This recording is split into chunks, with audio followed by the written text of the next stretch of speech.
క్రీస్తు రక్తము చేత కడగబడి నమ్మి బాప్తిజం పొందడం వల్ల పరిశుద్ధులుగా తీర్చబడతాం.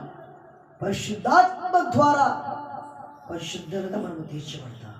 పరిశుద్ధులుగా తీర్చబడినటువంటి మనం పరిశుద్ధంగా జీవిస్తే మనకు కలిగే ఆశీర్వాదాలు ఏంటంటే, యోసేపు జీవితాన్ని ఎలా అయితే దేవుడు ఒక గొప్ప స్థానంలో ఉంచాడు, పరిశుద్ధత కాపాడుకున్నందుకు ఈరోజు మన జీవితాన్ని కూడా ప్రభు ఒక ఉన్నతమైన స్థానంలో నిలబెట్టాలని మనం కూడా మన పరిశుద్ధతని కాపాడుకోవాలి. రెండవదిగా చూస్తే ప్రకటన గ్రంథంలో అంటాడు కదా, ఏంటి, పరిశుద్ధులకు రెండవ మరణం మీద అధికారము, రెండో మరణానికి పరిశుద్ధులకు అధికారం లేదని. అంటే దాని అర్థం ఏంటంటే, ఎవరైతే పరిశుద్ధంగా జీవిస్తారో, ఎవరైతే పరిశుద్ధతను కాపాడుకుంటారో, క్రీస్తు పునరుద్ధానుడే వచ్చినప్పుడు ఎత్తబడే గుంపులో మనం అందరం ఉంటాము. పరిశుద్ధులందరూ పరిశుద్ధుల గుంపులో ఉంటారు. ఆ పరిశుద్ధులందరూ కూడా ఏంటి, రెండో మరణం అగ్నిలోకి వెళ్ళరు, నరకం నుంచి తప్పించబడతారు, నిత్య రాజ్యంలో మన ఆత్మలు చేర్చబడతాయి.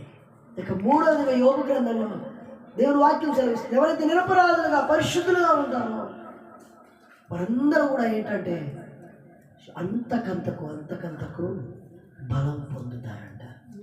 ఈరోజు ప్రియదేవుడిలా పరిశుద్ధమైనటువంటి దేవుణ్ణి మనం ఆరాధిస్తున్నాం.